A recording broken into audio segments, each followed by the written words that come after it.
High commode ব্যবহার করার ক্ষেত্রে কমোডের উপরে নাপাকি যেমন পেশাব ইত্যাদি লেগে যদি শুকিয়ে যায়, কেউ যখন ব্যবহার করবে তা যদি না দেখতে পাওয়া অবস্থায় ব্যবহার করলে নাপাকি লাগবে কিনা এবং নামাজ হবে কিনা। হাই কমোড ইত্যাদি ব্যবহার করার সময় যদি কমোডের উপরে যেখানে বসে সেই জায়গায় যদি পেশাব লেগে যায়, লেগে যদি শুকায় যায়, এভাবে শুকায় যায় যে আপনি ওখানে বসার পর আপনার শরীরের কোনো গন্ধ লাগে নাই বা আপনি গন্ধ অনুভব করেন নাই, তাহলে অসুবিধা নেই। আর যদি গন্ধ লাগে, আপনার শরীরে সেটার আলামত থাকে, তাহলে সেক্ষেত্রে সেটা আপনাকে ধুইতে হবে। এই জন্য ভালো হয় এই জায়গাগুলোকে খুব ফ্রেশ করে তারপরে বসা, যদি পাবলিক প্লেস হয়, এমনকি ঘরবাড়িতেও যদি থাকে, সেগুলোকে পরিচ্ছন্ন করে রাখা।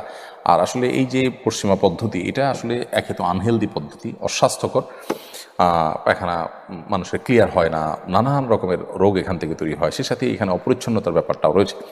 বিধায় এটা অ্যাভয়েড করতে পারলে ভালো, কিন্তু যদি কেউ করেন তাহলে সেক্ষেত্রে অবশ্যই এদিকটা খেয়াল রাখতে হবে যে নাপাকিতে থাকলে এটা পরিষ্কার করে বসবেন। যদি শুকিয়ে যায় এবং বসার ফলে সেখানে নিজের শরীরে সেটা কোনো আলামত, দুর্গন্ধ ইত্যাদি না লেগে থাকে, তাহলে অসুবিধা নেই।